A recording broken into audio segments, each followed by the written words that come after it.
And welcome back to another very special episode of The Breakdown, X's and O's. And we're not talking hugs and kisses, ladies and gentlemen, because today it is quite possibly the biggest show of the year. This is the final 2025 NFL mock draft. That's all you're seeing for today.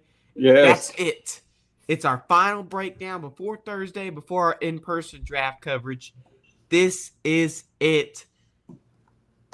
As always, I am joined with the 5-year NFL veteran, the man, the myth, the legend, the guy I like to call Nate Nessy. You can call Nate Ness. He's right there to my right. Now, I apologize if I feel a little bit nasally, under the weather maybe. Maybe I have a little bit of a fever, but I was not going to let that stop me from fulfilling my duties as the most electrifying co-host in sports entertainment to get this final mock draft out.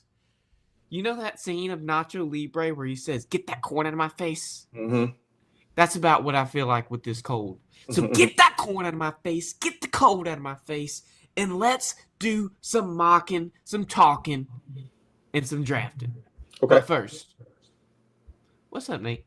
What's going on? What's going on? This is an exciting night. Connor, this is your night. This is your night. I don't want to stand in the way. This is a big show. We are 2 days away from the draft, where great opportunity where young men's lives are going to change. And again, the excitement that football is getting around the corner. This is the excitement every year. You know, when the draft comes, that lets you know. You know, we just watched the Philadelphia Eagles win the Vince Lombardi Super Bowl trophy, and they had their parade. Now it seems like that's a distant future, or excuse me, distant past, because now it's draft time, and now we're heading into the next season. And that anxiety and that anticipation and just that excitement is here. So, Connor, the floor is yours, young brother. Shine. I want to preface before we get into it, there is a lot of time, a lot of research, a lot of waking up in the morning, watching the Get Up, a lot of time watching things in between classes, staying up till 2 a.m. reading about who the exact guy is for these NFL teams. Who's the perfect fit? Who is the perfect prospect, these teams are looking for? A lot of time goes into this. Hopefully I get a lot right, but Nate would not allow me to do our final mock draft without trades. He would not let me take it easy. He said, "Look, I want trades for our final mock draft, so you have to put trades on there." And I said, okay. Yesterday, I spent hours. I didn't even pay attention in one of my classes today. The whole time it was mock draft, trades. When's the last time teams have traded back, up, forward, side to side? I mean, is it possible for a team like the Bengals, who hasn't traded back or up since 1995, to do it? I was asking myself these questions. If historically it was not possible, then I probably wasn't going to have them trade up or down. But I have a really good scenario for certain trades. Maybe I might just blow your socks off with a couple of them, because it For a might long be time. the first time you have heard some of these trade scenarios. That's all. I'm just, I'm here for that. Let's make it interesting. So, Nate, are we getting messy or are we eating tonight? No, you're eating. This is your show tonight, Connor. I am your co-host tonight, so you go ahead. Well, I don't have napkins beside me. They're across the room, but I do have a couple tissues just in case I get snotty. And I might need Nate to talk and full screen him so I might could sneeze into a napkin. Just, if that happens, excuse me, just want to preface that I wasn't going to let it allow to miss this mock draft. Because, Nate, my stomach's growling. I'm ready to talk. I'm ready to mock. And I'm ready to draft. And most importantly, I'm ready to eat. So we gonna eat a little gravy with C. Davy. Ooh. Well, I did a little something different for today, for this year's final mock draft. Excuse me. And I did away with the original picks. If you want to see the original picks on the 2.0s, it's just been a whole month, so most of those picks are just not valid anymore. They became obsolete based on signings, trades, just different things. So all I'm doing today is saying the pick is in. This is the pick. I even have a little NFL draft chime to go along with it. And we're going to have some fun tonight. Trade scenarios that may happen, that may not happen. We're just going to have fun. So let's get right into it. With the number one pick, the first overall pick of the 2025 NFL Draft, the Tennessee Titans are on the clock. And to me, to the media, to the analysts, there seems to only be one answer here. They are in dire need of a quarterback after their quarterback last year, Will Levis, went something like 13 touchdowns to 12 picks. Something you don't want to see in the NFL. Trash. Basura. Trash. So you don't want to see that in the NFL. You get to the pro day, Miami's pro day, and you see a quarterback ball out. One that's making your chops quiver, your mouth water. Something that you're looking at saying, this is going to be our guy. Now, I can't remember his name. Fall Dog, if you're in the chat, you can correct me. Mike Bergonzi?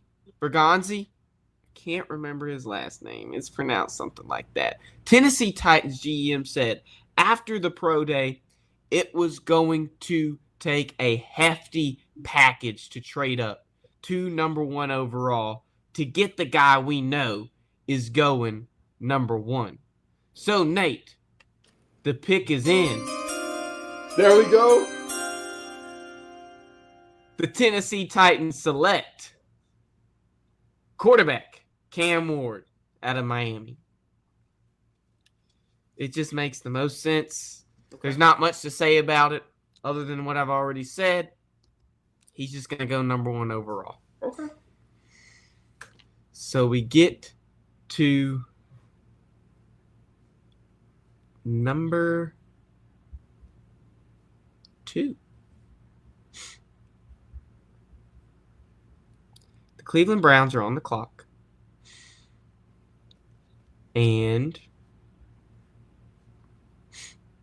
excuse me. This pick took a lot. That was my iPhone. This pick took a lot of thinking. I didn't know where they were going to go with this. I thought Abdul Carter would be the last option for number 2 in terms of the top prospects. Okay. For me, I thought originally, hey, we're going to go Shedeur Sanders here. You know, we need a quarterback. That's kind of the only scenario I see fit. Not necessarily, but okay, but he's the guy that people are big on, has the highest ceiling. If there's any team that will draft him, it's the Cleveland Browns, right? But then I got to thinking, you kind of need a QB. But then you fulfilled that need once you signed. You brought back Joe Chill, Joe Cool, Daddy Joe Flacco back to a 1-year, $4 million deal. So you have two options here. You could go with Abdul Carter to pair him on the other side of Myles Garrett. Or you could get, quite possibly, the best prospect in this draft, who does not fulfill one, but fulfills two of your needs. Nate, the pick is in. With the second overall pick in the 2025 NFL Draft, the Cleveland Browns select Travis Hunter, wide receiver cornerback out of Colorado. Yeah! Quite possibly the best prospect in this draft class, and he's going number 2. All right. Okay. So we keep eating. And this is where things get interesting. Where we might eat what we have on our plate. And also, we might just eat the plate. At number 3, we had a video last week. Go check it out. What do the New York Giants do with the 3rd overall pick in the 2025 NFL Draft? We said, hey, look, you got options here. You could go Shedeur. You hosted a private workout for him last week on Thursday, which is something that's unprecedented. It doesn't happen a week before the draft. You go and fly out and do a private workout for a prospect you may or may not really like. Or you could go Abdul Carter here. If you went Abdul Carter here, he would join an elite group of pass rushers, edges, whatever you want to call them. But where does he fit amongst that group? Before, I was like, okay, well, maybe you go interior with Mason Graham. You already have your outside. Well, now Kayvon Thibodeau, he's on his last year of his rookie deal. He could get a 5th option. What do you do here? Do you go Abdul Carter? Nate, it became clear to me that regardless of what happens, Cam Ward, Travis Hunter, and Abdul Carter would be your 1, 2, and 3. Yep. So, Nate, what do the New York Giants do with the 3rd overall pick? Take the best available. You ready to shake things up? Yes. Joe Schoen gets a call. On the other line is a familiar voice. A voice he has done a trade before with. It's Carolina Panthers GM. He says, hey, we have history trading. I gave you a franchise guy in Brian Burns. I'm looking to do another deal. Brian DeBall, head coach, and Joe Schoen, the GM for the Giants, are on the hot seat. They are fighting for their jobs this draft. They are. Yes, they are. They got to splash and make a wow. They have to. What did Ryan Poles do with the Bears? He traded back to really establish himself in Chicago. Yeah, he got a lot of draft capital too. And he did. It paid out. So what does Joe Schoen do? He talks to his good buddy in Carolina. He says, hey, I'm going to take your deal. And now the Carolina Panthers trade up to number 3. The Giants go back to number 8. They take some capital. The Panthers are at 3. If it's been done once, it'll be done before. In 2023, the Panthers traded up to get their offensive franchise guy, Bryce Young. Let's do it for the other side of the ball. Yep. Nate, the pick is in. With the 3rd overall pick in the 2025 NFL Draft, the Carolina Panthers select Abdul Carter, edge out of Penn State. Yes. They get their guy. They get their Brian Burns back, and it just so happens they get it from the team they traded Brian Burns to. I actually like that. You see how my face lit up when you said it was a trade. I'm like, oh, wait a minute. That's what I'm talking about. That is something you might never see from an NFL draft analyst. but you're going to see it here on the breakdown. All right, let's go to that fourth pick. Keep eating. Yes. Number 4. The New England Patriots are on the clock, and they have a big decision to make. Travis Hunter would have been excellent here if you were to get him. He is now off the clock. There is no more Travis Hunter for you, New England. But you have other options. Mm-hmm. If we go back to last year, who did you draft 3rd overall last year? You drafted Drake May to be your franchise quarterback. You're talking about the New England Patriots, yes. Yes. The only way you can guarantee success for your new quarterback in years to come is what, Nate? You got to protect him. You got to get him weapons around. You got to protect him. The most important aspect is for him to be able to stay upright and not take many hits. So you got to build that offensive line. And one of the best places to start is build that left tackle position, protecting your quarterback's blind side. So that's exactly what they do, Nate. The pick is in. The pick is in. I feel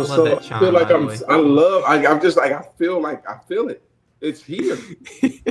With the 4th pick in the 2025 NFL Draft, the New England Patriots select Will Campbell, tackle out of LSU. Now, the interesting thing with this pick is he's got short arms. You might hear me call him Short Arms Will Campbell here in the next couple years if he doesn't do right. What about little hands Kenny Pickett? Small hands Kenny Pickett. There might be a situation.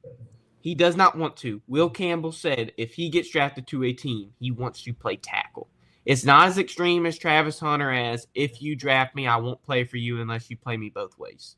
But it's to the point of, look, I've worked hard to become an established tackle that I was in the SEC. Yeah. Once you get me to the NFL, keep me there. I can show you that I'm worth the pick and worth the starting tackle position. Okay. So the Patriots do that. What better way to do that and to have that connection than with the new head coach, Mike Vrabel? And that's one of the smart picks, too, for Vrabel, because he already has a quarterback, a young quarterback there. Now let's just build around him. Let's just build around him. And you said it best. Protect him. Yeah, you have to protect him. That's the most important. That's the name of the game right there. I like that pick. Okay. Number 5.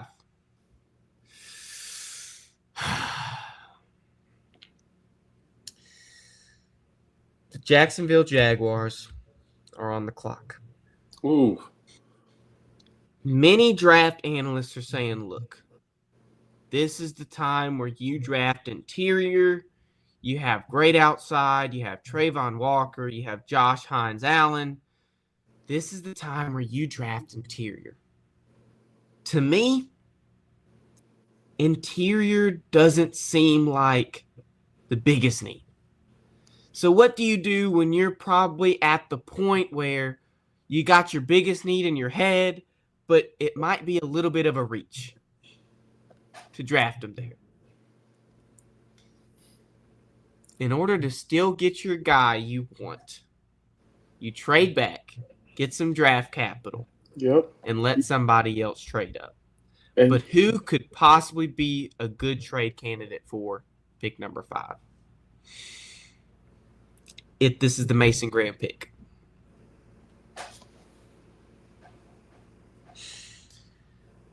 Who could it possibly be? Falcons could get Mason Graham. The Bears could get Mason Graham. Think about a team that has traded up before. They have just demolished their entire roster. Just demoed it. If there is a team that has demoed their entire roster to get draft capital, they are looking to hit a home run, and they are looking to trade up in the draft for a player that might give them production. Be a big money player, big ticket player right here. So there's a team back in 2021 that went from 12-3. And now they're going to go 11-5. Jaguars get a call, and they traded their 5th overall pick to the San Francisco 49ers. Oh, this better be a really good pick too.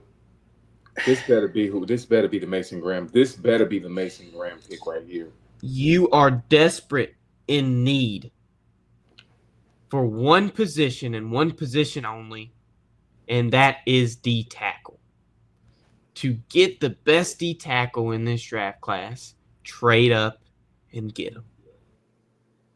The pick is in, Nate. With the 5th pick of the 2025 NFL Draft, the San Francisco 49ers select Mason Graham, defensive tackle out of Michigan. I'm gonna drop this bomb on you. I'll just drop this one on you.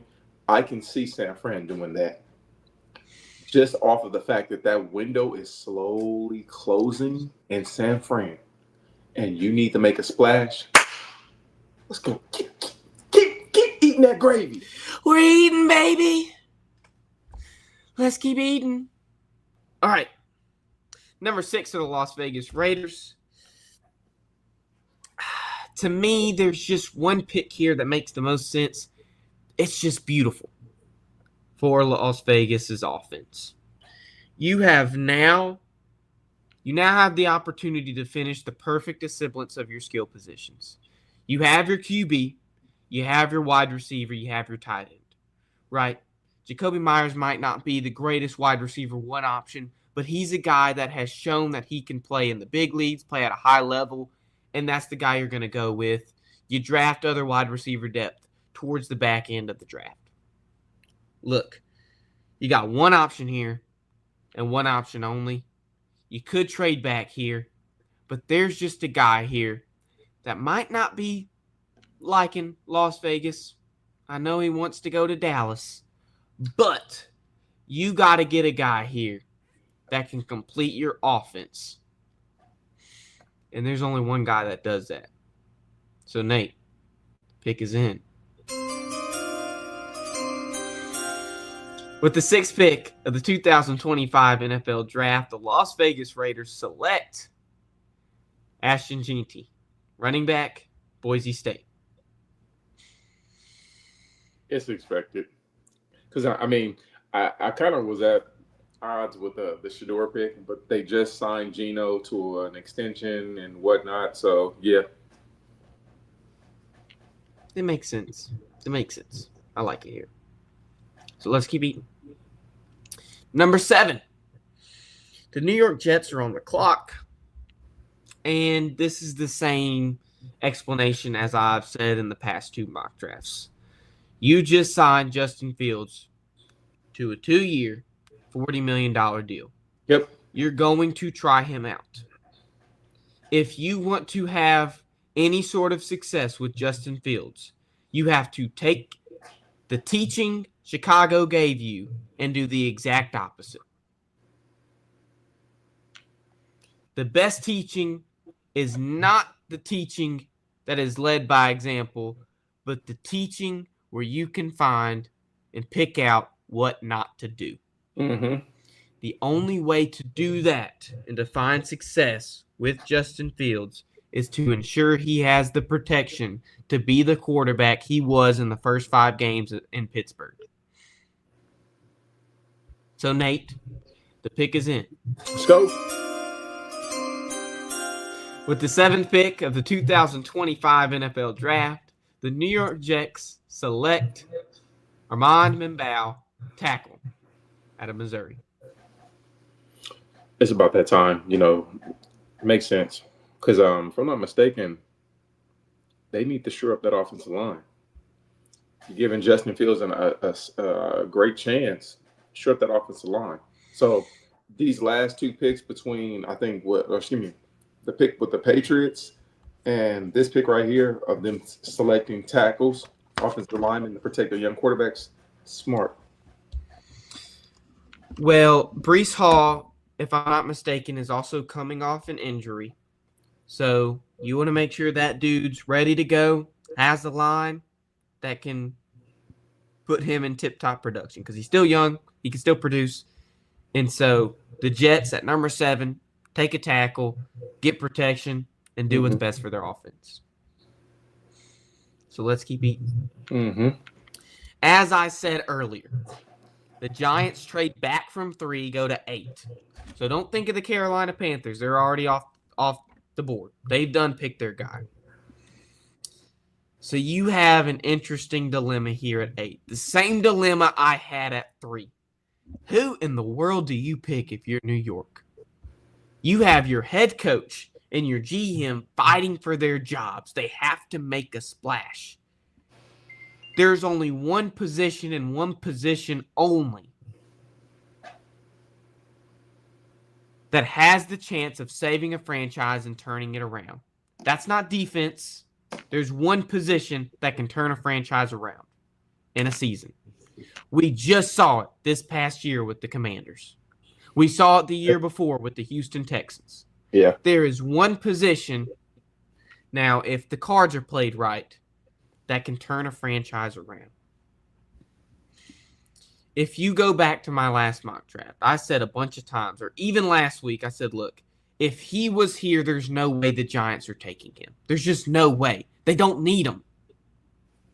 But then I got to thinking, why in the world are you scheduling a private workout to figure out all the ins and outs of this quarterback if you're not going to do something with him? If he is your guy, it might be a bit of a reach to go 3. But if you trade back and stay safe at 8, there's a pretty good chance he will fall to you. Now, it took guts to make this pick, to decide if this was going to be the guy for New York.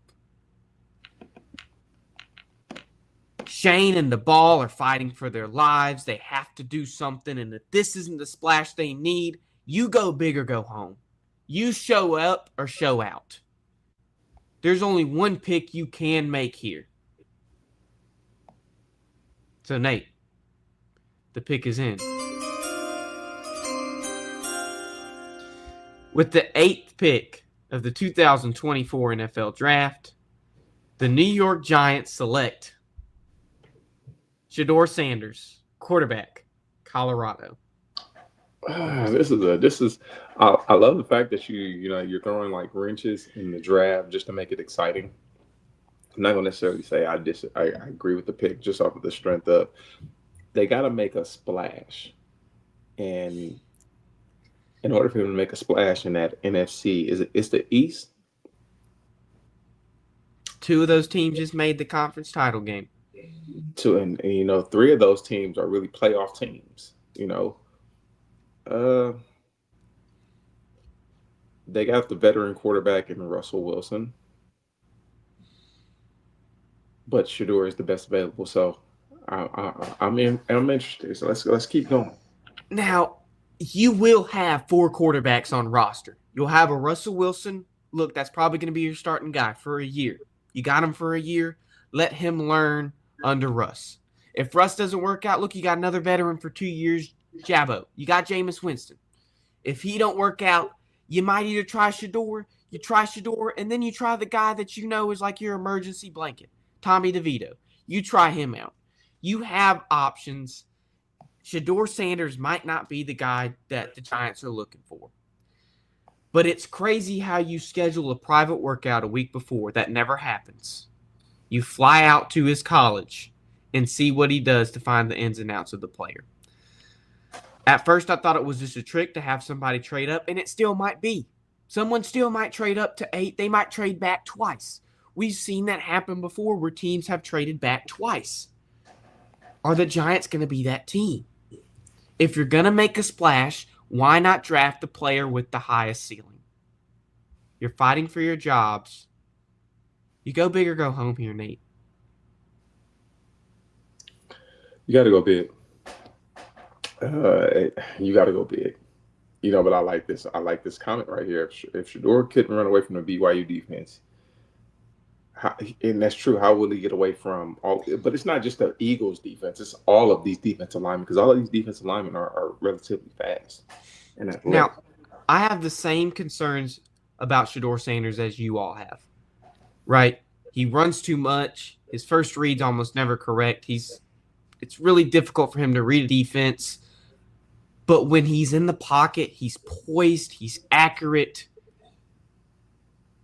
There's a lot of good about Shedeur, but there's also a lot of bad. When you have somebody as experienced as Russell Wilson, you're going to learn a lot from him. Yeah. Like I said earlier, you're going to learn a lot what to do, but you're also going to learn what not to do. Yeah. If there's a guy who has played every team in the NFC, it's Russell Wilson. Yeah. If you're worried about a team scheming up against the Giants, Russell Wilson's your guy to say, look, I played them however long ago. This is what we have to do. You game plan for it. Russell Wilson is your game planner. Yep. He's going to be that veteran leadership you need to get a quarterback like Shedeur.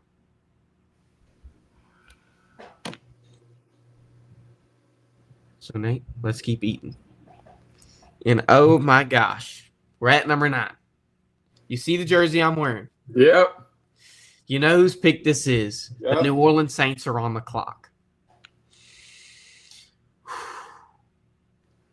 This took a lot of guts, a lot out of me. If you go back and watch who I think is a prospect the Saints would take, it's Shamar Stewart. Mickey Loomis has been known to take chances on boom or bust players in the first round at the edge position. He did it with Peyton Turner. He did it with Marcus Davenport. He's done it with several people. So it just seemed like, look, this is going to, if there's a guy that does it, it's going to be Mickey Loomis, right? But now you're in the situation of your starting quarterback, Derek Carr, is questionable for the 2025 season. Whether he's faking an injury, whether your health team couldn't find an injury, whatever happens, he might not play come 2025. Mm-hmm. So what are you going to do at number 9? In the situation that I'm in, I would love for us to trade back. Oh, man, I would love more than anything. But Mickey Loomis, for some reason, does not have that in his vocabulary. So the chances of that happening are about as good as chances of the Saints drafting the actual player they need here. Or the best player they should need. Right now, you have Spencer Rattler, Jake Haener, and Ben DiNucci as your quarterback other than Derek Carr. Yeah. Go ahead and pick him. Go ahead and pick him. It's going to be that. Oh, my goodness. It's going to be a quarterback. It's going to be difficult for me to do this, but it just makes so much sense if Kellen Moore is going to do the offense he's done in the past. So, Nate, the New Orleans Saints pick is in. With the 9th pick of the 2025 NFL Draft, as much as it pains me to say, the New Orleans Saints select Jackson Dart, quarterback out of Ole Miss. Oh my gosh, I just threw up in my mouth a little bit. Oof. Running rebel. Oh man. Oh man. If you could just listen to my prayers, listen to my voices, Mickey. Yeah. Trade back, Mickey. Trade back. Don't draft Dart. Don't draft Dart. I'm saying, Jack. I'm saying. Well, let's keep eating. All right. The Chicago Bears are on the clock. And I almost thought of doing a trade here. Having the Jaguars trade up 1 pick to get their guy, to just ensure they get that guy, because I feel like the Bears could draft the tight end here. You signed Gerald Everett to pair up with Cole Kmet last year, and you ran a lot of 2 tight end sets. So maybe you do it again this year. You have a chance to draft the best tight end in the class. Maybe the Jaguars trade up to 10. Mm-hmm. If I'm the Bears, I do not want to do that, simply because of the Bears fans. Now, if you take somebody like the handsome gentleman on our Thursday show that will be seen in person in the draft, he is the biggest Bears fan excuser there is. Somebody that said, look, Caleb Williams is going to get drafted. He's going to be the best rookie quarterback in 2024. And in his first year, he will break the Bears quarterback passing record. Did any of that stuff happen? No. I need Bears fans to stop excusing for them putting all their eggs in the basket with Caleb Williams. I need you to think straight here. If you want to keep giving excuses for Caleb Williams, why not give him the best chance to succeed? I'll say it now and I'll say it again. The best way to do that is to protect the man. And he didn't have the protection you wanted last year. So heck, let's give him protection. If I was a Bears fan and I heard this guy's name called that I'm about to say, I would be happy. I would be ecstatic because this is a good pick. This is a good value pick. You not only can continue living in your Caleb Williams fantasies, but you can also give him the best chance to succeed in said fantasies that you have conjured up in your mind in the past 2 years. So, Nate, the pick is in. With the 10th pick of the 2025 NFL Draft, the Chicago Bears select Kelvin Banks Jr., offensive tackle out of Texas. I'm telling you, but you see the thread where you see what young quarterbacks and whatnot, protecting them, getting them acclimated and whatnot, and getting the protection and pieces around them, so they can be successful. Let's go. Let's keep going. All right. Number 11, the Jacksonville Jaguars. They traded back with the San Francisco 49ers to ensure they get some draft capital and still get their guy at number 11. There's not really much to say here other than I don't think DT was your biggest need in this draft. I don't think interior D-line was your biggest need. That's why I had you trading back. And if the Cons see that as much as I do, they're going to probably want to trade back. Mm-hmm. This pick makes the most perfect sense, especially with the departure of your guy, Evan Ingram, that just went to be Sean Payton's Joker in Denver. So, Nate, the pick is in. With the 11th pick of the 2025 NFL Draft, the Jacksonville Jaguars select Tyler Warren, tight end. I like Penn State out. I thought he was going to go more like 15, but I like it here. He might. I don't think he goes under 14 because of the team that's there. I think they draft the tight end regardless of who's there. But I just feel like you gave Trevor Lawrence all that money. Give him another weapon. Invest in the dude you're giving money to play ball in. And let's play some football. The best way to do that is just see where it goes. If you're going to put money in somebody, give them the best chance to succeed. Mm-hmm. So let's keep going. Number 12. The Dallas Cowboys are on the clock. And for me, Jerry Jones is one of the most interesting GMs. The way he picks in the draft is crazy. Mm-hmm. He'll pick somebody in the 5th round that is just a fantastic starter, and then he'll pick someone in the 1st round that's rated the worst first-round draft prospect in 2024. So for number 12, there's certain things that I could see going here. You do not have a run game in Dallas. That is why you failed offensively last year. Well, your starting quarterback got injured. You didn't have a run game. If you can't slow defenses down, it's very difficult to beat them. So do you go running back here? I think regardless, you go offense. You go running back here. Do you go offensive line? You get Dak back. I think you give him another weapon. I think you see what Dak can do if there's another sheriff in town. So maybe there's a guy in the state of Texas you might want to draft here. Give me that receiver. Give me the receiver. UT? Maybe. So Nate, let me get the pick. The pick is in.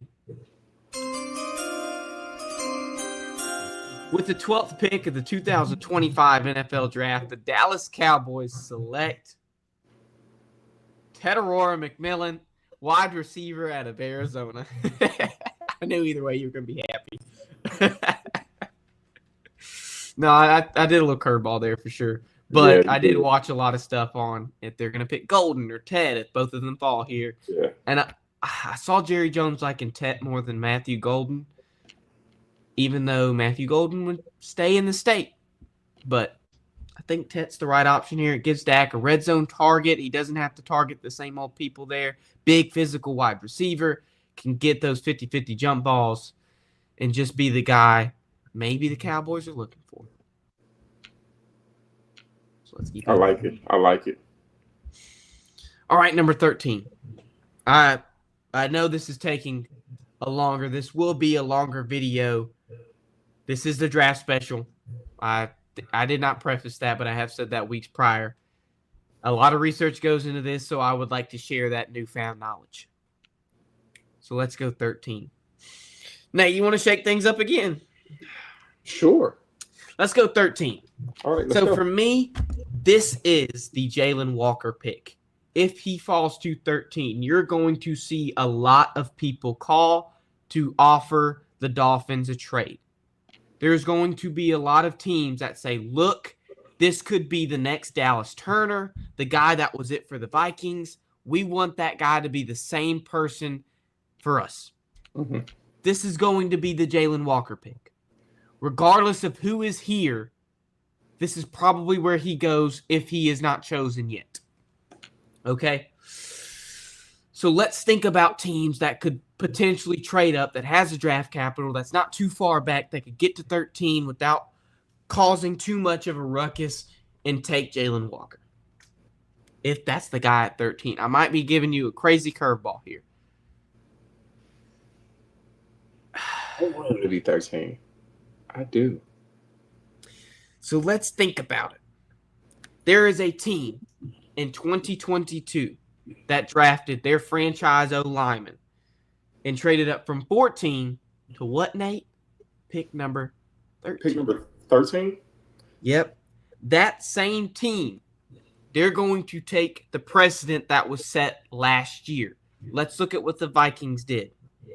They traded up 6 picks from 23 to 17 with the Jaguars to take Dallas Turner.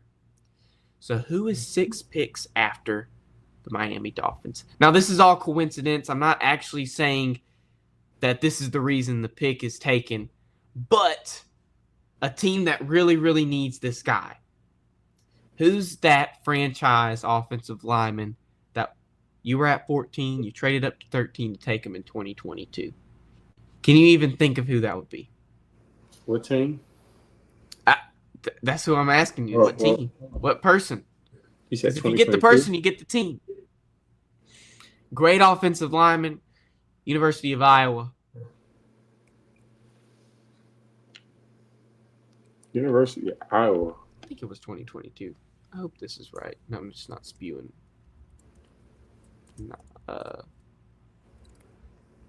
Crazy knowledge here. Oh. I'm crazy. Excuse me. 2020. Don't think 2022. My memory is terrible. The commenter got it right. Tristan Wirfs. So who's that team, Nate? Tampa. Tampa calls and they say, hey, look, we want to trade up to 13. We got a guy over here named Levante David who's 35 years old and he ain't getting any younger. We got to have a guy that backs him up and is his successor because the guy we got after him is Anthony Walker Jr. and he's 29, so he ain't going to cut it. So, Nate, the Tampa Bay Buccaneers trade up to 13 just like they've done in the past. And, Nate, the pick is in. With the 13th pick of the 2025 NFL Draft, the Tampa Bay Buccaneers select Jalen Walker, linebacker out of Georgia. I like that. I like that pick. I like it. So let's keep eating. Now, you have told me that you did not want to see a final mock draft without trade scenarios. So yes. I am giving you those trade scenarios. So let's keep going, Nate. Number 14, the Indianapolis Colts are on the clock. I said earlier, look, their biggest need's tight end. Regardless, that's who they're going to draft at 14. So here you go. There's not much to say here. other than you get a physical guy, a guy you need for your offense, maybe a guy that can be a weapon for whoever starts next year, Anthony Richardson or Daniel Jones. Mm-hmm. So, Nate, the pick is in. With the 14th pick in the 2025 NFL Draft, the Indianapolis Colts select Colston Loveland, tight end Michigan. The tight end, him and the gentleman from Penn State, I thought they were going to be like around this part of the draft going into like the 20s. Yeah, originally I had him going to the Chargers, but it's just like he showed up and did some pretty promising things. So I just think a lot of teams are high on him right now, and he'll go higher than the Chargers pick. So let's go to 15. Probably my least favorite team ever in the history of sports. The Dirty Birds, the Atlanta Falcons, are on the clock. You were 31st in sacks last season. As bad as the Saints were, at least I don't get to say the Saints were 31st in sacks last season. Now, for this pick, a lot of draft analysts are saying, look, you were almost dead last in sacks. What better way to draft and get that production than to get the guy who led the country in sacks last year in college football, which is Mike Green. He led the country with 17. And for me, I'd say, look, that's a pretty good pick. But I need to stick with my gut.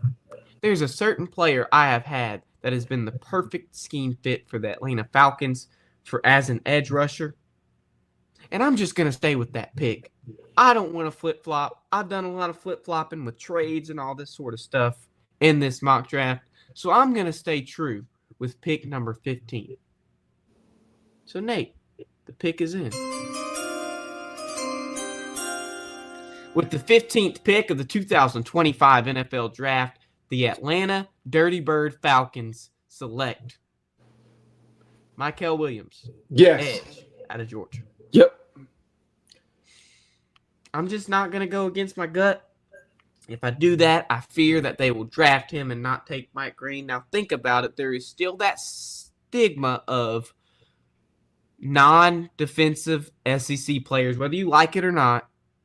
I'm not trying to advocate that the SEC is the best conference right now. I'm just simply saying, look, there's that bias, and it exists in the NFL. If you look at the Eagles' defensive line that just won the Super Bowl, they about are all from the SEC.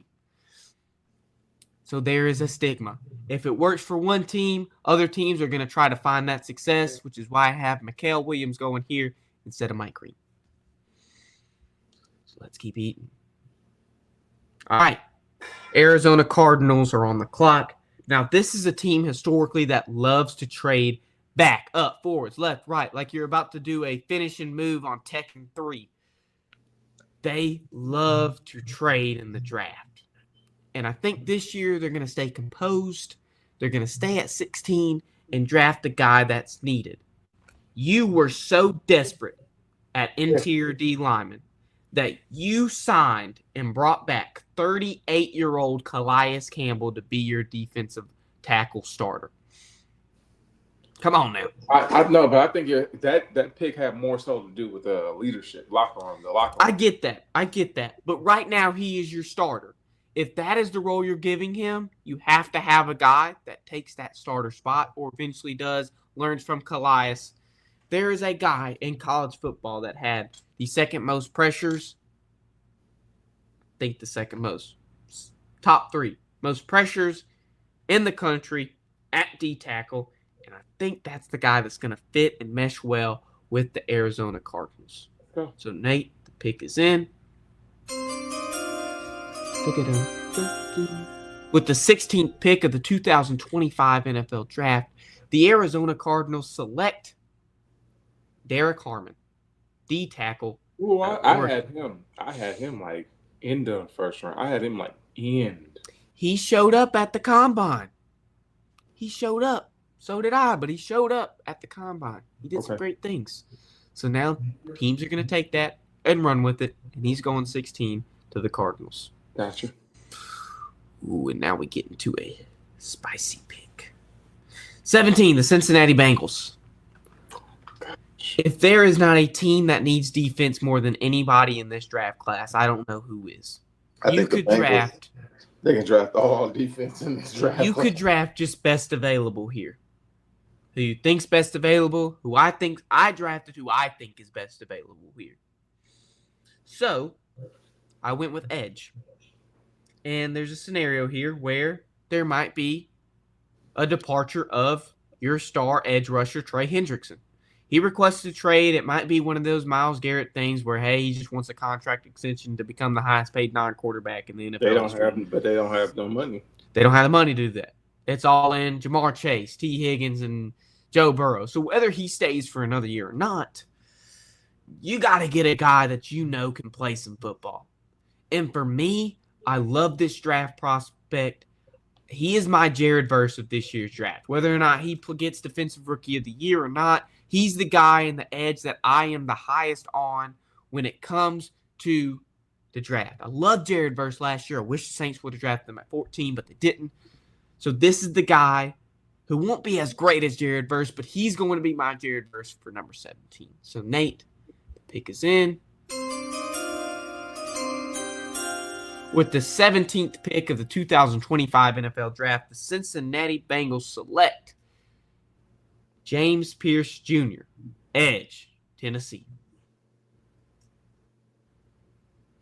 I like it. I thought he was going to go top 10. Well, I had him to my Panthers. Yeah. Say my Panthers. Had him to the Panthers. They traded up. They got the better prospect. They have a better prospect. And there's just not a need for him. There's not a team I think would fit like he does in Cincinnati. So we're going to keep him there. So let's keep going. Number 18 are the Seattle Seahawks. I've said this before. I'll say it again until I'm blue in the face. You get a new quarterback, whether that's rookie, whether that's a veteran, whether that's a guy that needs to still prove himself like Geno Smith. Seattle. You got to protect him. Anybody that's new, you have to make sure you are doing 100% what you can do to guarantee his success. You are investing too much money in the quarterback position to be unsuccessful, to be a failure. You have to protect your newly acquired quarterback, Sam Darnold. You could go Grey Zabel here, but I think the best person that's available here, guard-wise, is a different name. So Nate, the pick is in. With the 18th pick of the 2025 NFL Draft, the Seattle Seahawks select Tyler Booker, guard, Alabama. He was another one of those top 15 possible picks. Yeah, I like it. Now, you can go wrong with an Alabama offensive lineman. I'm not saying all of them are great. We look at a Evan Neal in New York who probably won't get a fifth-year option. Yeah. He might leave New York. But you get a guy like Booker. You can't really go wrong sometimes with Alabama offensive linemen. That's why their quarterbacks are so spoiled. So let's see what happens when he goes to Seattle at pick 18. Number 19, Nate. We go to the Miami Dolphins, who I said earlier trade back with the Buccaneers. They already have a lot of draft capital. They get more, so don't expect the Dolphins to trade up in the second or third round with as much draft capital as they're acquiring with this trade back. They're going to trade up sometime in this draft, whether it's late, whether it's mid, whether it's early. Heck, they could even trade up in this draft if they're scared of their guy going higher than 19. For me, that could happen. I'm not going to say it happens. I'm going to say they go 19 because there's two guys that could go at 19 to the Dolphins. I think they could get either one because either one of them serves as good nickels if they need it. And with Jalen Ramsey, they're always going to have a nickel defensive scheme. And we don't know if Jalen Ramsey's going to stay. I've heard there's trade rumors. There's trade rumors. They're trying to get, Okay, who you got? You have to go cornerback here. And if the trade rumors are true, you draft cornerback. You get a guy that can replace him with nickel. There's two great options here, but I'm going to pick the better of the two. So, Nate, the pick is in. With the 19th pick of the 2025 NFL Draft, the Miami Dolphins select Will Johnson, And cornerback, Michigan. that's a drop for him because at the beginning of the year, he was a top 5 pick. So, yes, let's go. We did. Great value pick at 19. You could go a Jahdae Barron here. Either or. I don't think you trade back. I think you keep your draft capital at 19 because either one of those picks will serve you in my opinion. So you stay at 19, you get either one falls to you, and you're good, Miami.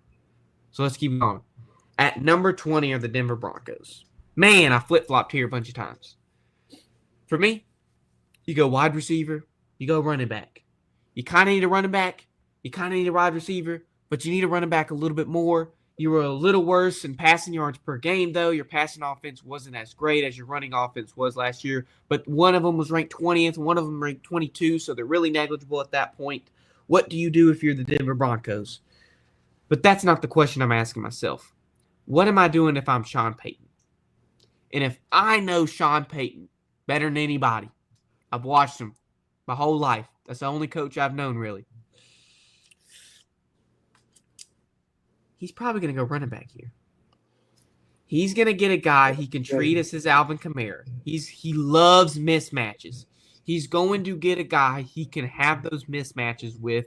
Maybe not a guy that has done a lot of passing. He has sub 400 yards his last season in college passing. But he's a good running back in the backfield. My second best running back in this draft class for sure. This is a guy that could be Peyton's next Kamara.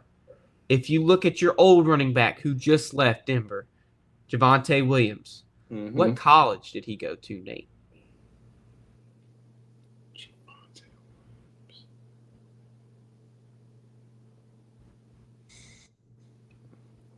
I'm drawing a blank right now. I'll give you a hint. It's this part of my foot. North Carolina? Tar Heels? Nate, the pick is in. With the 20th pick of the 2025 NFL Draft, the Denver Broncos select Omarion Hampton, running back, North Carolina. Over Ohio State guy? Yes. I thought about this, and I said, look, I know Sean Payton is big on TreVeyon Henderson. But if there's I almost went Matthew Golden here. Like I said, I flip-flopped. Back and forth, I flip-flopped here. But if there's a guy, and there's a thing that Sean Payton likes to do most in his offensive schemes, is he loves mismatches. You have to get a guy that does those mismatches best. If you get a guy like TreVeyon Henderson, we know he has found success in a two-back system. You're not going to have that two-back system in Denver. So get a guy that doesn't have to be in a two-back system, that led the ACC in rushing with 1,600 yards last year, and let's get a guy that can do what Sean Payton wants him to do. Gotcha. So let's keep going. Now, I want to preface, disclaimer, the Steelers are on the clock. Whew. This is going to be a big pick. Every Steeler fan is going to hate me here. I'm just going to say that. You're going to hate me here because you now not only have Shedeur, you don't have Jackson Dart here either. So you either really reach on someone like Jalen Milroe, you get a guy like Tyler Shuck, who's probably about the same age as Mason Rudolph, who's played about 7 or 8 years in college, and you see what happens there. But for me, you're in the position to wait. You're in the position to say, hey, let's see what happens in the second round. We can trade up to get a quarterback who we need. Maybe that's what you're waiting on. You're waiting to sign Aaron Rodgers because you're saying, look, whatever happens in the draft, we want to see. If we don't get the top 3 guys, we're going to go sign Aaron Rodgers. Or maybe they're just good with the guy like Tyler Shuck. And Dan Orlovsky said Jalen Milroe, he's flirting with the idea of Jalen Milroe to Pittsburgh. I wouldn't touch Jalen Milroe with the 7th round pick. That's a big prospect player, bigger than what Anthony Richardson was. So Steelers fans, you're going to hate me here, but listen up. I do a lot of research for these picks. I'm not going to steer you in the wrong direction. You have a guy here that is a big project player. Whether or not you draft him or what Dan Orlovsky says in Jalen Milroe, you're going to have a project player either way. If you draft Jalen Milroe, you might as well go start wearing different fans' jerseys because for a first-round pick, I'm sorry. I pray for you. Whatever it is, what happens. You have a guy here that can play every position on the defensive line. Mm-hmm. The interesting thing about your defensive scheme, you have your outside linebackers get on the line a lot of time, which makes that edge move to the inside. You have one of the most experienced interior defensive linemen in the entire league with Cameron Hayward. You have a project player here at 21 that you can draft to get that experience under the most established defensive interior lineman there is in the league. If there is a time where he needs to play edge, he can do that because that's what he played in college. But he can also play inside because that's what also happened in college. You have a lot of options here. But there's a guy here that I would be intrigued if he went to Pittsburgh. So, Nate, the pick is in. With the 21st pick of the 2025 NFL Draft, the Pittsburgh Steelers select Shemar Stewart, edge out of Texas A&M. I know Pittsburgh fans, you're going to hate me for this, but with everything I just explained, let it sink in, let it make sense.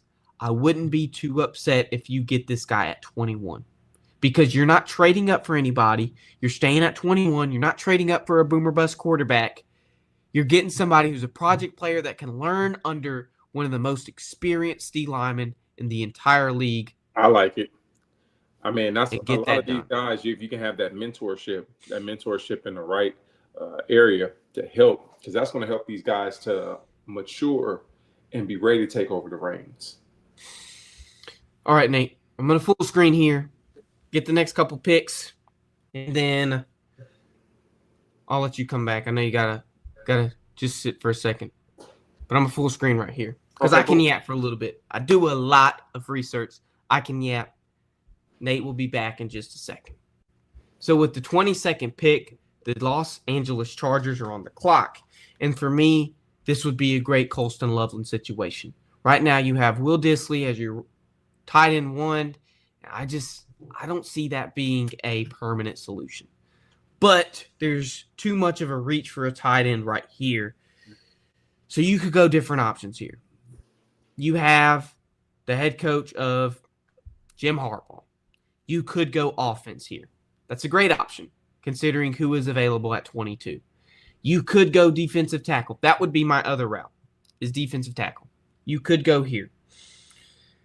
I just don't know if you can pass on a certain offensive prospect that is at 22. So, the pick is in. With the 22nd pick of the 2025 NFL Draft, the Los Angeles Chargers select Matthew Golden, wide receiver out of Texas. Now, I know what you're saying. D-tackle would be great here. You could get a D-tackle here. You have someone like Poona Ford, but you don't have another guy. You don't have that other guy. You could go D-tackle here. But I think the D-tackle class is a lot deeper than the wide receiver class. If you can get a guy like Golden, who many have as their number one pure wide receiver in this draft class, I think that's a pretty good value pick for 22. So we keep going. Oh, Nate's not here. Shoot. I'm shaking it up a little bit because I got another trade. Now, and Nate's not here. Dang it. I'm going to say it anyways because I don't have time to waste. Green Bay is at 23. So you have a lot of options here. You could go defense. I think you have to go defense. You got a good run game. You signed Josh Jacobs. He proved that he was good for Green Bay. That was a great signing. And you got him for several more years after this past year. So you don't go offense. You have to go defense. But there's a similar situation on. I've had you go cornerback for a lot of mock drafts. Even last year, I had you taking Cooper DeJean, and you just didn't do it. You wanted to go edge. There is a team on here that needs a cornerback a little bit more than you do, Green Bay.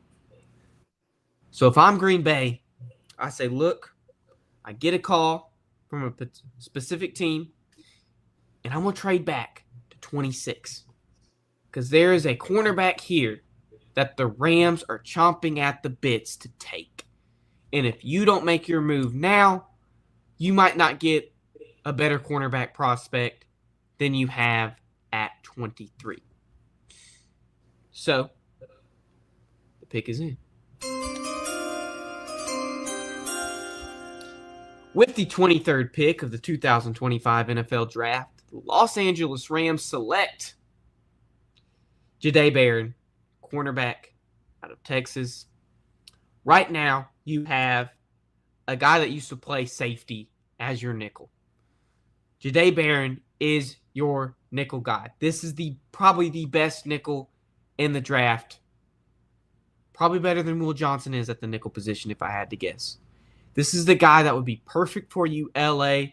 You just made the playoffs. You lost in the divisional round. So your window is closing while Matt Stafford is still there. Go ahead, get the biggest needs you have. That's cornerback. If it means trading up 3 spots to take that, do it. You have to ensure that you are still competing while Matthew Stafford is there before he gets too old and can't perform at an elite level. So let's keep going.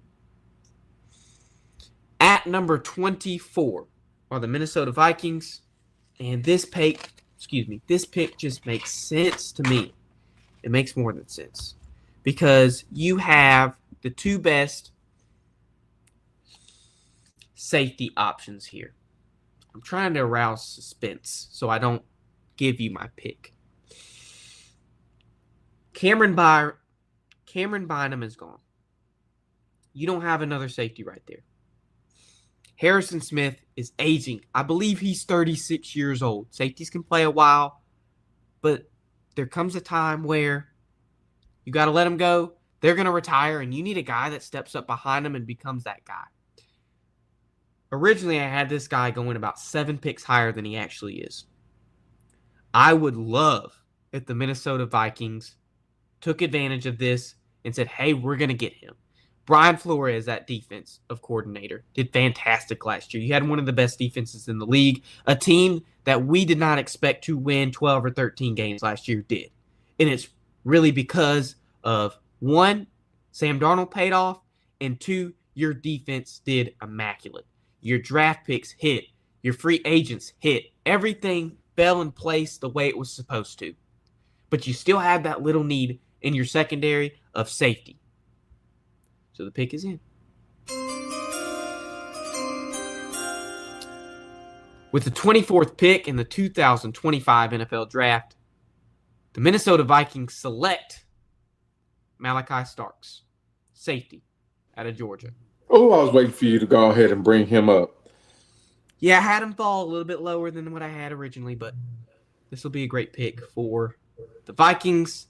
Look, you're in the position, if you want to, trade back if he's not picked yet, because there's 2 good safeties. I saw a lot of people saying, look, Nick Emmanwori is going to be the Vikings guy. He's got a little bit more versatility than Malachi Starks does.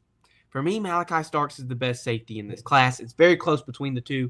For me, I like Malachi Starks. I'm going to give him the edge, and for that reason and that reason alone, I have the Vikings picking him at 24. So let's go to 25. The Houston Texans are on the clock. And this is going to be a fun pick because you could go a lot of situations here. Now, you traded Laremy Tunsil. You had a lot of departures on your offensive line, but as soon as those guys left, you filled them up with free agents, with trades. You just filled those needs. So you could go O-lineman here. I just don't think that's your biggest need. It could be. It probably is. But you're in the situation where you're okay with picking O-lineman the next round, later in the draft. Mm-hmm. So let's go fun with this. 2022, 74 receptions, 1,151 yards, 10 touchdowns, 15.6 yards per catch. That is a stat line for a certain receiver in 2022 in college. If you can guess it before I get there, the pick is in. With the 25th pick in the 2025 NFL Draft, the Houston Texans select Emeka Egbuka, wide receiver out of Ohio State. He reunites with quarterback C.J. Stroud, and they grabbed that chemistry. They did. 2022 was Emeka Egbuka's best year in college, and he did that with C.J. Stroud. Reunite him, give C.J. Stroud another weapon, and seize what Yeah, they're going to need that too. They're going to need another receiver on the opposite side. Yeah, they're going to need another receiver. So let's keep going. Now, Nate, you missed it, but earlier I said the Rams traded up to 23. They were at 26, so now the Packers are at 26. They sit here because there's a couple options they could do. I have watched the Packers. I used to be a great fan before I met MJ, but I have seen them perfectly manipulate defensive prospects how they want them in their scheme. They've done it with Edgerrin Cooper. They've done it with Lucas Van Ness, Quay Walker. I mean, you can name some of the newer prospects they've done, and they've just been able to manipulate them as they wish. Some of them turn from edges to linebackers, from linebackers to edges, from edges to interior D linemen. I mean, they have perfectly manipulated them how they want them to fit their scheme. Mm-hmm. So for me, you get a player that can do just that. Now, there is a injury kind of thing with this player. He just got surgery recently, but he should be ready for the 2025 season. Green Bay fans, I don't know if you agree with me with this pick, but if he's here, draft him, manipulate him like you have been. You run a heavy linebacker defense. So, Nate, the pick is in. With the 26th pick of the 2025 NFL Draft, the Green Bay Packers select Jahad Campbell, linebacker, Alabama.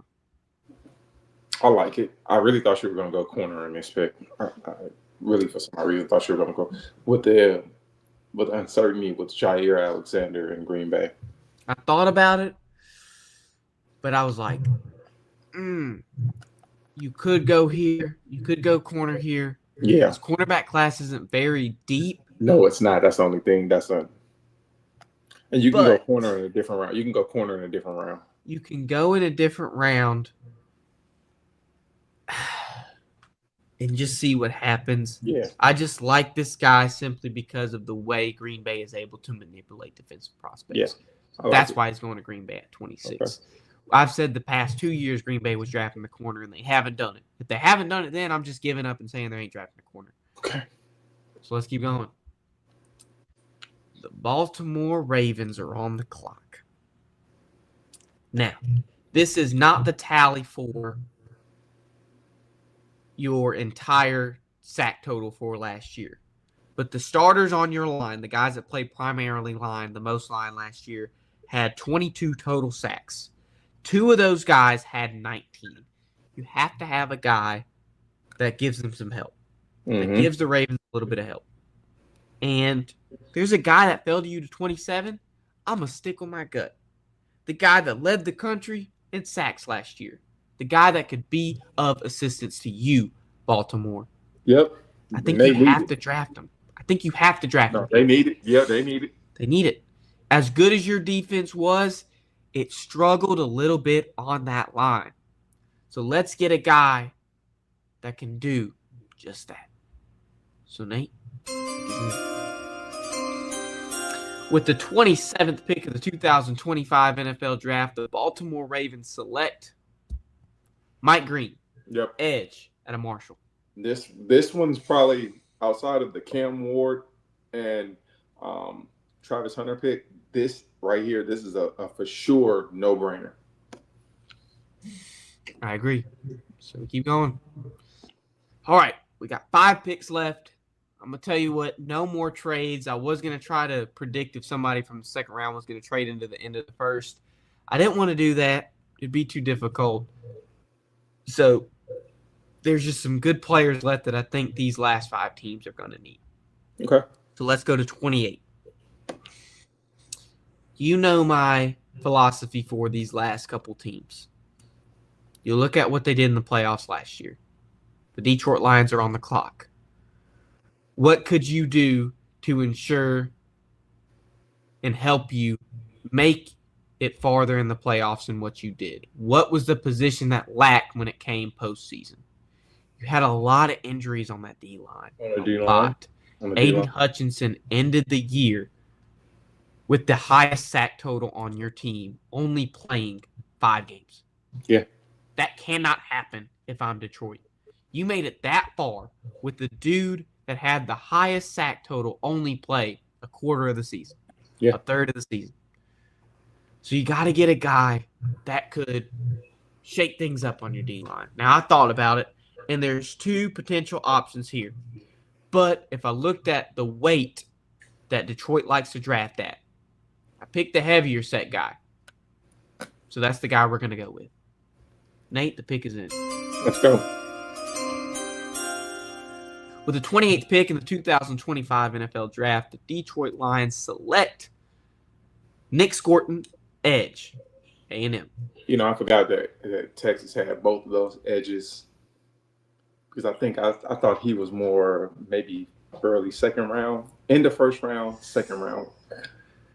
Would it shock you to say they have a third edge? No, it wouldn't be shocking.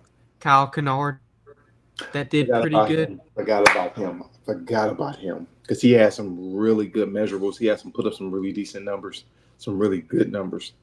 Now, I'm not trying to throw shade, dude. I would love to have you on the show, but when I met him in person, he was very rude, very rude. So hopefully, a team doesn't see that and they're like, well, we don't want to have that kind of attitude. Hopefully, he's a little bit more humble than he was when I met him. But no shade on you. I'm not talking about Nick Scorton, by the way. No shade on you. Best of luck to you. If you want to come on the show, I would not mind it. So let's keep going. 29, the Washington Commanders. Man, I would have loved Amarian Hampton here. And you could still draft a running back here. Jaden Daniels had the most rushing yards on your team last year. Like 480-something. A quarterback's supposed to be a quarterback, not a running back. So if you want to draft running back here, fine. But then I got to thinking. You had about 56 points scored on you in that conference title game. Jeez, that cannot happen. Yeah, it can't. It was the Eagles, but dang. You got to get somebody to help that defensive front. So, for me, right now you have Clelin Ferrell as one of your starting defensive ends. Yeah. As high of a pick as he was in, 2019, 2018, when he came from that Clemson National Championship squad, he can't be your starter in the Big 2-5. There's just no way. He had his time with the Raiders, 49ers. He showed up, and that's the guy you're getting now. You're getting a good depth piece. You might not be able to get a good starter. So let's draft a good starter, Washington. Nate, the pick is in. With the 29th pick in the 2025 NFL Draft, the Washington Commanders select Donovan Izaraku, edge at a Boston College. That's a good pick for what they're building and for the Commanders. That's a good pick. Now, this guy had some of the best defensive lineman stats in the country last year. So, if production is a question mark in your mind, I would kind of set that at ease. He's produced, maybe not on an NFL level, of course. But let's just see what Izaraku is made of. All right, 3 more picks. I watched NFL Nation mock draft today where they get a bunch of ESPN analysts for like the certain teams who would go and pick. And I didn't watch it to influence me. I had already made my mock draft, but I watched it to see how similar their picks were in terms of my research. And this pick was dead on with the Buffalo Bills reporter. So at 30, the Buffalo Bills are on the clock. Now, if you're looking at the Bills, they're a scary team in terms of draft and messing it up because they're a team that not only could trade back, that they've done not only once last year, but twice. They traded back, then they traded up. I mean, they did all the above. Okay? They traded back twice. You could trade up. You could trade back. I think you stay put, Buffalo, because there's a guy here that is a great scheme fit for your defense and was head on with the Shawty, ESPN reporter on NFL Nation today. So, Nate, the pick is in. With the 30th pick of the 2025 NFL Draft, the Buffalo Bills select Kenneth Grant, D tackle out of Michigan. Kenny's going to hate this pick. I for sure had him as a second-round pick, but, I mean. Well, that's the thing. Once you get farther and farther in the first round, it's not more of best available, but in terms of who fits my scheme the best. These teams are playing at a championship caliber level, which means they're already one or two pieces away from making a championship, if not already winning one. You don't draft a player that is best available because they might not be the player that fits your team the best. You draft a plug-and-play player for your defensive scheme, offensive scheme, whatever scheme you're looking at. Kenneth Grant is that player for Buffalo. He's the plug-and-play defensive perfect scheme fit, and he's going to go to Buffalo and I think have a pretty good time in the next couple years. Okay. So we keep going. Yes. The Kansas City Chiefs are on the clock, and you are at the position where you can pick best available. In my opinion, I'm going to pick who's best available. And the Chiefs, they have a need for this position. So we're going to pick them. I'm not going to speak too much on this pick because that's all I have. Best available. You just lost the Super Bowl. Let's give you somebody that can help you maybe have a better shot next year. So Nate, the pick is in. With the 31st pick of the 2025 NFL Draft, the Kansas City Chiefs select Nick Emmanwori, safety, South Carolina. Damn, that really is an actual good pick. He is so versatile as a player. Because he reminds me so much of Honey Badger. Like they put him all over the field. Yes. He could be a Honey Badger. Nate, I'm glad you brought that up. He could be a Honey Badger. And we've seen Honey Badger put on a Chiefs uniform before. Yes. And maybe win a title or two. Row. Exactly. So let's have our new Honey Badger. It is a position you need. It's not a biggest need, but you're not in the position to draft best available. Like I said, pick a player that helps you next year, playoffs, regular season, whatever it may be. Plug and play player. Get this guy. He could very much not end up at 31. The way my mock draft happened, he was at 31. There's a good chance he does not end up here. So I say he goes 31 to the Chiefs. Well, if you've enjoyed the first 31st picks, I know I've yapped a lot. And if you're still here, thank you.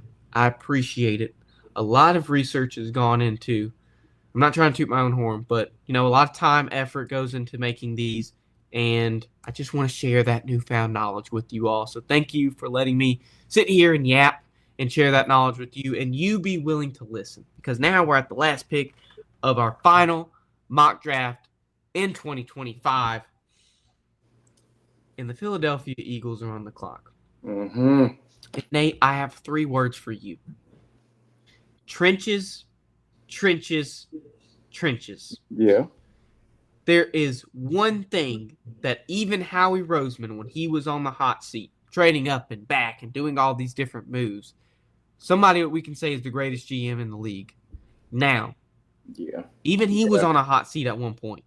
And the way he fixed it, the way he went from a top 10 pick to the bottom 30, is building the trenches. You just have Milton Williams gone and leave your team. So I think it's fitting you draft an interior D lineman here. Or a guy that can play outside. Just a guy that can give some pressure off of the other defensive linemen. Because if you have that, you have a scary defensive line, Philadelphia.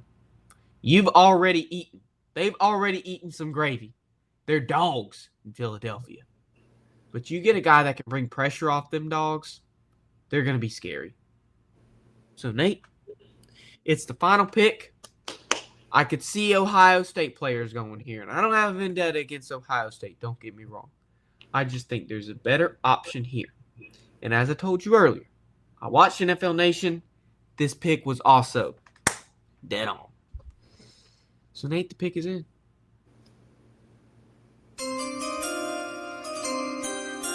That's the last time you hear that chime. Excuse me. With the final pick of our first round 2025 mock draft and the 32nd pick of the 2025 NFL draft, the Philadelphia Eagles select Walter Nolan, defensive tackle of Ole Miss. Ole Miss, the Running Rebels. That must have really hurt. You saying them Ole Miss names. Ooh. Now, I interviewed him, and it was a very great interview. He was humble. He spent the first 2 years at A&M. I said, look, if I have your name spelled just like this on my board, what am I getting out of you? He said, you're getting the guy that can take off almost the entire offensive pressure on the other defensive linemen and set them up for success. When he said that, I knew Walter Nolan was not playing for himself. Mm-hmm. He's playing for the team. And what better team to go to than to play for the team that just came off a championship win? So, Walter Nolan, welcome to Philadelphia. I like that. I like it. Okay. Hey. See, Davey was cooking that gravy. We were cooking, we were eating, and most importantly, we were wiping our mouths from the crumbs. Nate, before we go into the end of the show, is there anything you would like to add, like to say, anything that you disagreed with, agreed with, you liked the most, you disliked the most out of this entire mock draft that I spent a long time making? You know, the one thing I like the most about this mock draft is that, you know, we didn't want to be, I asked you to do something outside of your norm and not conform to, like, you know, what the scouts and quote unquote scouts were saying. I wanted you to go different. I wanted you to make it a little bit, you know, more exciting with the trades and the hypotheticals and whatnot. I love some of these picks that you have. Some of them were just, again, the Baltimore pick, that's a spot on pick right there. You know, getting, like, you know, Shedeur in the first round, or excuse me, in the top 10, if I'm not mistaken, and whatnot. You know, again, just making it interesting and whatnot. And you did that, but you did. One of the things I admire the most, and this is your show this evening, is the fact that, you know what, you have so much knowledge when it comes to the college game, and just with these players, you know, their strengths and their weaknesses, and you put them based on what they can offer a team and how they fit with the team scheme. So, see, Davey, good evening. Thank you. If you're still watching, we still have a little bit of the show left. I know it's been a longer show. I'm about to pass the ball to Nate. Nate and I are playing a little blacktop at the top of the court. It's about to be his ball. I just missed a layup, and he just got the rebound and took it back to the perimeter. If you enjoyed it, appreciate you for staying. But now I got to set the tone and let us channel our inner Ricky Williams. Man. So, Nate, 2 days without away. further ado, 2 days away from a great moment and opportunity for a lot of young men. Yet let's not ever take away from where the most important aspect of what's going to happen on Thursday, and that's the platform that God has given us all. You know, the talents that He's blessed us all with. And I'm gonna, you know, tonight's scripture is it's an old one that we used before, but I'm gonna tie it into what I'm getting to this evening. So, Connor, you don't mind pulling it up? The faith chapter of the Bible, Hebrews 11:1. Now, faith is confidence in what we hope for and assurance for what we do not see. Wow, faith is one of the most amazing things that an individual can have. Strong faith. Believing in something that is not relatively here in front of you, believing in something that, where, again, really only person that believes in it is you and God, you know, and just believing that God is true to His promises, true to, you know, the will that He has for you, true to the goals and the plans that He has for your life, and manifesting them for you to be the best version of yourself for His glory. And I just want to, you know, not just for the college young men that are getting ready to be drafted on Thursday, but I want to, you know, again, faith works for all of us, whether you're in, you know, athletes or regular students in college or somebody that's working in a professional field, or the medical field, or whatever. Have faith in the abilities that God has given you. Have faith in the doors that is getting ready to open for you. Have faith in the journey and the path that God has you on. Because again, this is a journey that's going to just, again, you're writing new chapters, and it's exciting yet it's anxious, and sometimes it's nerve wracking too, because you don't know what's behind that door, what's around that corner. But you have to have the persistent faith that God continues to have in us, and trust that what is around that corner or what is through that door is everything that you've been asking for. And He has faith and believes that you are ready for these blessings to come. So I just want to pray for everybody this week. Let's go into our faith strong. Let's, let's have our faith on high, knowing that job is going to get ready to come. That phone call for that job offer and that opportunity is getting ready to come. Have faith and speak life into the things that you want most. So let's go ahead and pray. Dear Heavenly Father, Lord, we just come to you this evening, Father God, just giving you all the praise you so rightfully deserve. Thanking you, Lord, for just this day. Thanking you for opening our eyes and blessing us to see another day. We praise you, Lord. We ask that, Father God, you continue to have your way with us, Lord. That we thank you, Father God, for the faith that we receive, Father God. The faith that we have, Father God, is a gift from you. And we just pray, Father God, and ask you to just again have your way with us. Push us to be the best version of ourselves. And let us glorify you with all of our actions. Not just our words, but more so our actions. Let our actions just, again, be glorifying to you. Be a great example of the grace we receive from you, and let us just continue to be humble and grateful for that grace. We give you all praise, all glory, all honor, and we thank you. It's in Jesus' name. Amen.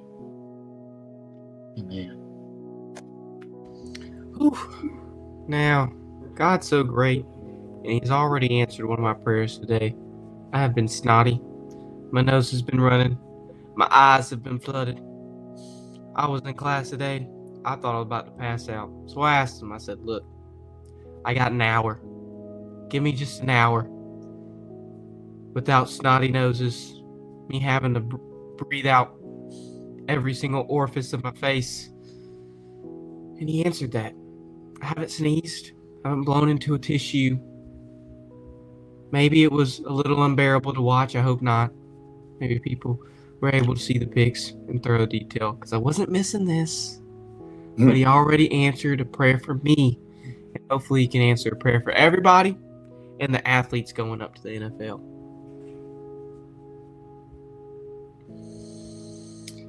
Now, I know we've gone a little bit over. I assure you it was well worth it. Yeah, it was. And I told you it was going to be a little bit longer of an episode. This is our mock draft. There's a lot of stuff that goes into making these, so we got to share that. Nate, is there anything you would like to say before we end this very special episode of The Breakdown? Hell of a job tonight, Connor. Hell of a job with doing what was asked. Hell of a job. Well, if that's the precedent, I got to go big or go home and make some crazy hypothetical scenarios. First, you can make hypothetical scenarios, but you have to make them make sense. You can't just say somebody's going to trade up. I even had picks ready to give you for each of these teams we're going to exchange. Yeah. The only thing about those picks were it was just incredibly difficult to make them seem realistic. Yeah. Because that website literally wants you to give them your entire draft capital like the Saints did for Ricky Williams back in the 1999 draft class. And it just don't work like that. So hopefully I made some that made sense. And, here's to another year of draft content. And hopefully next year is a little bit better. That's all I can ask for. But I'm about tired of talking. I'm ready to stick this tissue up my nose and get me some lunch for the night. Because after I get that, I'm going to be knocked out. I'll tell you what. Because I don't have class in the morning. And I'm going to sleep until I have stuff coming in, out, everything. Gotcha. So, I appreciate everybody watching this far. Yes. I'm going to keep the rest of this short-winded. Short and sweet. Thank you for everything. Y'all watching. Thank you, Nate, for giving me the opportunity to come on here and give an experienced person such as yourself. You're gonna have to follow that up with after the draft next Tuesday. You're gonna have to follow that up with the first round with your grades. Yeah. So I think we do that next week, and then I have a special guest if he's ready to come on and do a Saints graded draft. So we look back at who the Saints drafted, see if it was who we needed, if it was a great prospect. And it is a fellow Saints. I'm not saying we're a Saints podcast at all, but he is a Saints podcaster, excuse me. And I'd love to have him on if you're open to that idea and to have that segment. Yes, please. Just to have a little collaboration and see what a fellow podcaster thinks of Mickey Loomis, as much bad as I talk about him. But there's still hope for the Saints, and there's still hope for you. So be here next week, because we will too. And don't leave us, because we won't leave you. As always, I'm joined to my right by the 5-year NFL veteran, the man, the myth, the legend, the guy I like to call Nate Nessy. You can call Nate Ness. I am your most electrifying co-host in sports entertainment, Connor Davis. This has been the Breakdown X's and O's. We will see you next week, and hopefully less snotty, a little bit less messy, but a little bit fuller in our bellies. This has been the Breakdown X's and O's. Goodbye.